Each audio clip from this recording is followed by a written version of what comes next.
Handicapper Steve here, handicapping the racing from Aqueduct Racetrack here on Saturday. It's the 9th of December 2023. Going to look at the 8th race from the Big A, but before I get on to that, remember to please follow me on Twitter at HorseRacingKid5 for more selections for race courses around the world, and I mean it around the world. Let's look at the 8th from Aqueduct, which is one of the OG winter races from the Big A. It is the Garland of Roses. It's going for a purse of $120,000 here. Race for fillies, mares, 3-year-olds, and upwards. We have a field, let's see, of 7 horses heading to post. The distance of ground of 1,200 meters or 6 furlongs on the Aqueduct main track. This used to be the first inter-track race of the season, stakes race of the season. It used to be this and then the Queens County, something like that.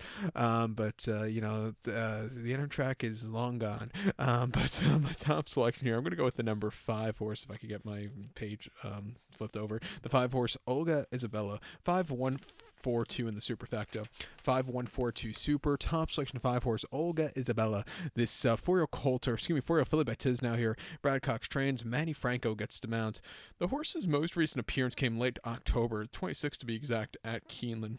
6.5 an optional 100 claimer, and the horse won by 2 lengths that day. Only had 3 other rivals, but they didn't really bother this horse. She basically broke on top. She quickened up nicely in the front end, and she went away with it. I thought that was a very strong run. Refreshing here, not the world's toughest horses. I think this horse is in a better spot to win, and I think she could find the winner's circle again here today. 2 back, she ran 30th of August, Saratoga, a mile over the Wilson Mile, Saratoga, an off 6-2 claimer, and she won by 3/4 length, and basically on the front end all throughout. She was a little bit wide, but when she had the turn of foot, she took off clear. A very nice run, even though I don't know if she wants to go the mile trip. And then at Ellis, 1 mile an allowance race, 74,000, winning by 7.5 lengths that day. She basically won in a drive. That was an all-around great race. One of her last 3, her only defeat actually came late October last year at Keeneland. 7 furlongs in an allowance race for 110, where she finished second by 5 lengths that day, and she just couldn't quicken up late. She just got beat by a slightly classier horse on the day.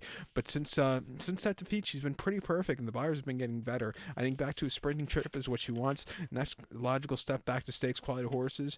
I think she could get a good trip to win. Not back to stakes quality horses. Stakes quality horse for the first time. I'm going to use her on the ticket. I think the 1 horse here, Disco Ebo for Frankie Pennington and Robert Reed Jr. could win.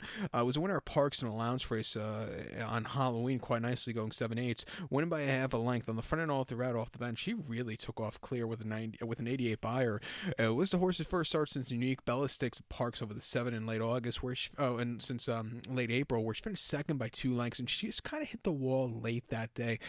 Just maybe something would have missed. You didn't see the horse for about 5-6 months after, and then in the Penn's Landing at Parks over the 6.5, she won by 6 3/4 lengths with a career best 97 buyer. She was driving on the front end. She started once here at Aqueduct last year in the Garland of Roses, where she just never really got comfortable. She didn't get out of the gate either so easily, which cost her. But I think coming to this race a little bit better, training well, I think she could really improve. Let's use her in the late pick 4. But to recount my selection for the 8th from Aqueduct, it's the Garland of Roses. Going to take the 5 horse Olga Isabella. Give kudos to the 1 horse Disco Ebo. 5-1-4-2 super. 5-1 in the multi race. So good luck to all, and please follow me on Twitter at HorseRacingKid5. Good luck, everybody.